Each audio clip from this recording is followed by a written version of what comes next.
আমাদের বাংলাদেশে ঐতিহ্যগতভাবে বিশেষ একটি শব্দ রয়েছে, সেটি হচ্ছে প্রটোকল। এই প্রটোকল মূলত হচ্ছে একটা আচরণবিধি কিংবা এটা হচ্ছে এক ধরনের শিষ্টাচার বা নিয়ম মাফিক যে সকল কার্যক্রম করা হয় এগুলো। কিন্তু বাংলাদেশে এই প্রটোকল শব্দটি একটি মারাত্মক ব্যাধি হিসেবে আবির্ভাব হয়েছে। এই ব্যাধিটি মূলত ২ জায়গায় আমরা দেখতে পাই। একটি হচ্ছে সামাজিক ও আরেকটি হচ্ছে রাজনৈতিক জায়গাগুলাতে কিংবা রাজনৈতিক আচার-আচরণে। এখন এই যে প্রটোকল শব্দটি মরণব্যাধি কিংবা এক ধরনের মারাত্মক ব্যাধি হিসেবে সমাজে আবির্ভাব হয়েছে, এর উৎপত্তি কিন্তু আমাদের এই মনোজগৎ থেকে। আমাদের মনোজগৎ থেকে আমরা এই ব্যাধিটিকে ধারণ করেছি। আমরা এটি বলা যায় যে আমরা ডেকে নিয়ে এসেছি। একটি চমৎকার শব্দকে আমরা অপব্যবহার করে কিংবা এই প্রটোকলকে আমরা এমনভাবে ব্যবহার করেছি যেটি সমাজে বিশৃঙ্খলা তৈরি করে, মানুষের মধ্যে দূরত্ব তৈরি করে, বলা যায় যে দাস এবং মনিবের পর্যায়ে আমাদেরকে নিয়ে যায়। কিংবা বলা যায় যে এক ধরনের প্রজা ও দাসত্ব এবং শাসক এমন পর্যায়ে আমাদেরকে নিয়ে যায়। কিন্তু কেন হলো এমনটা? আমরা কেন এমন পর্যায়ে এই শব্দটাকে নিয়ে গেলাম? এর প্রধানত কারণ হচ্ছে আমরা নিজেরা। আমরা সচেতন সমাজ, আমরা নিজেরাই দায়ী। আমরা কখনো কোনো ক্ষমতাবান লোক সে নিজের থেকে বলে না যে, "আমাকে আপনি প্রটোকল দেন" কিংবা "আপনি আমাকে এমনভাবে সম্মান প্রদর্শন করেন যাতে করে আপনি ছোট হয়ে যান।" এমনটা তো সে বলে না। কিন্তু আমরা নিজের থেকে করি। এ এই নিজের থেকে করার মাধ্যমে আমরা এই সমাজটাকে কিংবা এই রাজনীতিবিদদেরকে আমরা বোঝানোর চেষ্টা করি যে, আপনি হচ্ছেন উচ্চ কক্ষের মানুষ, আমরা হচ্ছি নিম্ন কক্ষের মানুষ। আপনি আমার থেকে অনেক উপরে আছেন এবং আমি আপনার থেকে অনেক নিচে আছি। এরকম এগুলো দেখতে আমরা যাদেরকে প্রটোকল দেই, হ্যাঁ ঠিক আছে, সম্মান প্রদর্শন যতটুকু রাষ্ট্রীয় সম্মান রয়েছে, যতটুকু সামাজিক ভাবে দেয়া যায় সেগুলো ঠিক আছে। কিন্তু এই যে অতিরিক্ত করতে গিয়ে আমরা কি করি? এই যে যারা রাজনীতিবিদ আছেন কিংবা সমাজে যাদের এক ধরনের প্রভাব রয়েছে, তারা একটা পর্যায়ে গিয়ে এটি সত্যিই ভাবা শুরু করে দেন যে, হ্যাঁ, আমি তো উচ্চ কক্ষের মানুষ। আর বাদবাকি সাধারণ দেশের মানুষ হচ্ছে সকলেই নিম্ন কক্ষের। সুতরাং আমাকে সবাই এই মাত্রাতিরিক্ত তৈল মারতে হবে কিংবা আমাকে প্রটোকলের নামে এক ধরনের তারা আমার সামনে দাসত্বের প্রমাণ দিতে হবে। কিন্তু এখন সময় এসেছে, এই যুগে এসে এগুলা থেকে আমাদেরকে দূরে আসতে হবে। এই দূরে আসার জন্য আমাদেরকে যে কাজগুলা করতে হবে সেটি হচ্ছে ব্যক্তিগত সচেতনতা তৈরি করতে হবে। তারপর হচ্ছে সামাজিক সচেতনতা, রাজনৈতিক সচেতনতা।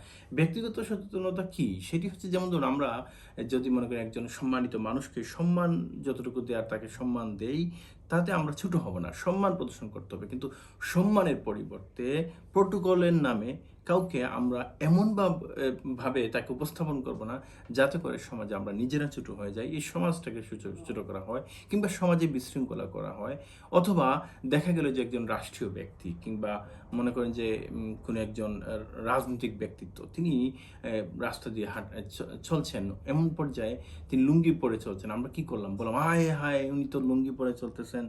তাহলে কি হলো দাঁড়ালো? আমরা বলতে চেষ্টা করলাম, আমরা সাধারণ মানুষ, আমরা লুঙ্গি পরবো। উনি লুঙ্গি পরবে না, উনি তো বড় মানুষ। এই যে আমাদের চিন্তাভাবনা, এই জায়গা থেকে আমরা সরে আসতে হবে। একজন রাজনীতিবিদ সে তার কার্যক্রম চালাবে, একজন সমাজ ব্যক্তিত্ব সে তার কার্যক্রম চালাবে, একজন চাকরিজীবী, ব্যবসায়ী সবাই নিজ দায়িত্ব পালন করবে।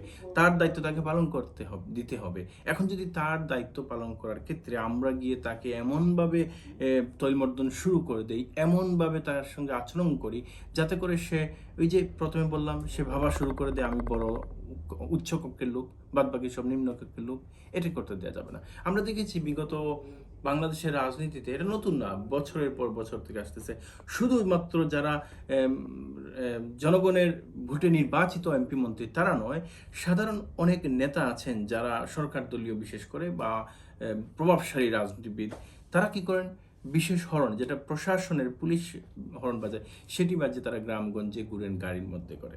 শুধু তাই নয়, শহর বন্দরও তাদের গাড়িতে বিশেষ হরন দেখা যায়। এটি কিন্তু বাংলাদেশের আইনে মানানসই নয়। তারপর তারা সেটা করেন। এটিকে দমন করতে হবে এবং এই দমনের ক্ষেত্রে বর্তমান সরকারকে, বিএনপি সরকারকে সেটি করতে হবে। এতদিন ছিল আওয়ামী সরকার, অন্তর্বর্তী সরকার, এখন বিএনপি সরকার আসছে। বিএনপি সরকারকে এই দায়িত্বটা নিতে হবে। যারা রাজনৈতিক প্রভাব খাটিয়ে প্রটোকল নিতে চান তাদেরকে দমাতে হবে। তারপর হচ্ছে একজন মন্ত্রী কিংবা এমপি, তাকে প্রোটোকল দেবেন, প্রোটোকলের জায়গায় প্রোটোকল, কিন্তু তাকে সে যখন কোনো কাজ করবে কিংবা কোথাও একটা কাজে যাবে তখন হুমড়ি খেয়ে আমরা যেন না পড়ি। সম্মানের জায়গায় সম্মান প্রদর্শন করবেন, কিন্তু অতিরিক্ত কিছু করা যাবে না। তারপরে মনে করেন যে একটা অঞ্চলের একজন এমপি, তিনি ঢাকা শহরে কাজে গিয়েছেন, আবার গ্রামে ফিরেছেন। এই যে গ্রামে ফেরাটা স্বাভাবিক বিষয়, সে তার এলাকায় ফিরবে, সে তার নির্বাচনী আসনে ফিরবে, কিন্তু আমরা কি করি, বিমানবন্দরে তাকে একবার যাওয়ার সময় ফুল দেই, আসার সময় ফুল দেই, বরণ করার জন্য হাজার হাজার মানুষ ওখানে সমবেত হয়, এমন ধরনের বিশৃঙ্খলা সৃষ্টি করে দেয়, রাস্তাঘাটে জ্যাম লাগিয়ে দেই, বিমানবন্দরে জ্যাম লাগিয়ে দেই, এমনকি মানুষের চলাচলে আমরা বাধা বিপত্তি ঘটাই। এমনটা করা যাবে না। এসব থেকে এখনই সময় আমাদেরকে সরে আসার। এজন্য ব্যক্তিগত, সামাজিকভাবে, রাজনৈতিকভাবে সকল দল, সকল মত, সরকার, তারপর হচ্ছে ব্যক্তিগত উদ্যোগ সকলকে নিতে হবে, যাতে করে আমরা এই যে একটা ব্যাধি, সেটি থেকে দূরে সরে আসতে হবে। এই যে মানুষের মধ্যে দূরত্ব তৈরি করা, মানুষের মধ্যে এই যে এক ধরনের উঁচু নিচু অবস্থানের তৈরি করার যে মনোভাব, সেটি থেকে আমাদেরকে দূরে আসতে হবে।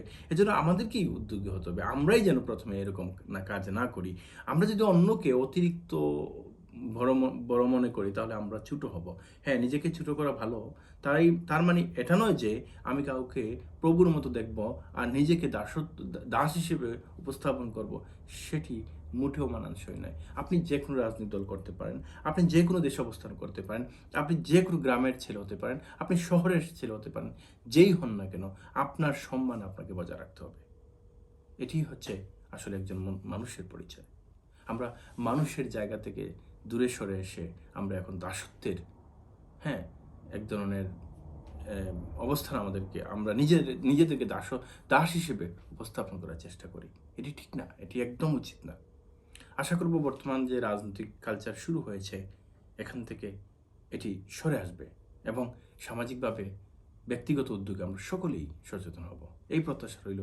আল্লাহ হাফিজ।